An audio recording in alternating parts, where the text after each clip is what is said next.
ಇವತ್ತು ವೆಡ್ನೆಸ್ಡೇ ನಾವು ಪಾಪುಗೆ ಕಿವಿ ಚುಚ್ಚಿಸ್ಬೇಕು ಅಂತ ಹೇಳಿ ಮಹದೇಶ್ವರ ಬೆಟ್ಟಕ್ಕೆ ಬಂದಿದ್ವಿ. ಪಾಪುಗೆ ಕಿವಿನೂ ಕೂಡ ಚುಚ್ಚಿಸ್ತಾ ಇದ್ವಿ. ತುಂಬ ಪೇಯ್ನ್ ಆಗಿಬಿಟ್ಟಿತ್ತು ಪಾಪುಗೆ. ಹಾಗಾಗಿ ಅಳ್ತಾ ಇತ್ತು ತುಂಬ ಅಂದರೆ ತುಂಬಾ ಅಳ್ತಿತ್ತು. ಅದನ್ನು ಪಾಪು ಅಳೋದು ನೋಡಿ ಎಲ್ಲರಿಗೂ ತುಂಬ ಫೀಲ್ ಆಯಿತು. ಹಾಗೆ ಎಲ್ಲರೂ ಕೂಡ ತುಂಬ ಹತ್ಬಿಟ್ವಿ.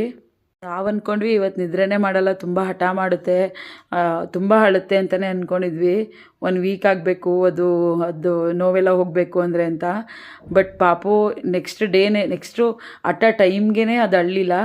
ಅಳು ನಿಲ್ಲಿಸಿ ಆರಾಮಾಗಿ ಜಾಲಿಯಾಗಿತ್ತು. ತುಂಬ ಖುಷಿ ಆಯಿತು ಅದನ್ನೆಲ್ಲ ನೋಡಿ. ಮಿನಿ ಮಾದಪ್ಪ ಥರನೇ ಕಾಣಿಸ್ತಾ ಇತ್ತು ನಮ್ಮ ಪಾಪು. ಅವ್ರ ಅಮ್ಮ ಕೂಡ ಮಹದೇಶ್ವರ ಅಂದರೆ ತುಂಬ ಇಷ್ಟ ಅವಳಿಗೆ. ಹಾಗಾಗಿ ಮಹದೇಶ್ವರ ಬೆಟ್ಟದಲ್ಲೇ ಕಿವಿ ಚುಚ್ಚಿಸ್ಬೇಕು ಅಂತ ಆಸೆ ಇತ್ತು. ನಮ್ಮ ಪಾಪು ಗಂಡು ಪಾಪುನ ಅಥವಾ ಹೆಣ್ಣು ಪಾಪುನ ಅಂತ ಹೇಳಿ ಕಮೆಂಟ್ ಮಾಡಿ, ಹೇಗೆ ಕಾಣಿಸುತ್ತೆ ಅಂತ ಹೇಳಿ ಕಮೆಂಟ್ ಮಾಡಿ. ಅದಪ್ಪ ನಿಮ್ಮೆಲ್ಲರಿಗೂ